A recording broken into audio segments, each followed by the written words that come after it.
Blender এইরকম use করার পর, আর এটা দেখো আমার নতুন বিউটি ব্লেন্ডার, দুবার বোধহয় ইউজ করেছি। ঠিক আছে, আমার ইঁদুরে কেটে দিয়ে চলে গেছে।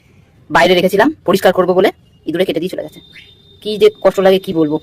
আর এটা দেখো খুব নোংরা হয়ে গেল, নতুন তো কিন্তু কত ইউজ করেছি দেখো, ক্রিম কন্ট্রোলিং, ক্রিম ব্লাসার এইসব ইউজ করা হলে প্রচন্ড নোংরা হয়ে যায় ব্লেন্ডারটা।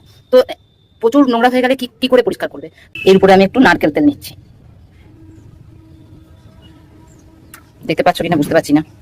নারকেল তেল নিচ্ছি, ভালো করে নারকেল তেল দিয়ে দেখো সব ব্লাসার সঙ্গে পুরো বেরিয়ে গেল, ফাউন্ডেশন ব্লাসার দেখো আমার হাতের অবস্থা, বুঝছো। আর এখানে শুধু নারকেল তেল দিয়ে আমি ক্রিম প্রোডাক্ট যেহেতু, তো বেরিয়ে গেছে দেখো এরকম। সার্ফের জলে ডুবাবো,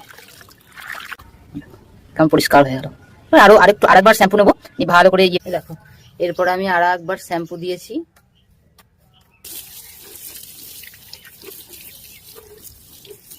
দেখো এইভাবে যদি নারকেল তেল দিয়ে তুমি যদি ধোও না, দেখো ব্লাসারের কোনো চিহ্নই নেই যে এই এখানটা দিয়ে আমি ব্লাসার ইউজ করেছিলাম। কতটা পরিষ্কার হয়েছে দেখো। এই দূরে খেয়ে নিয়েছে, এটার জন্য একটু খারাপ লাগছে, কি আর করবো বলো।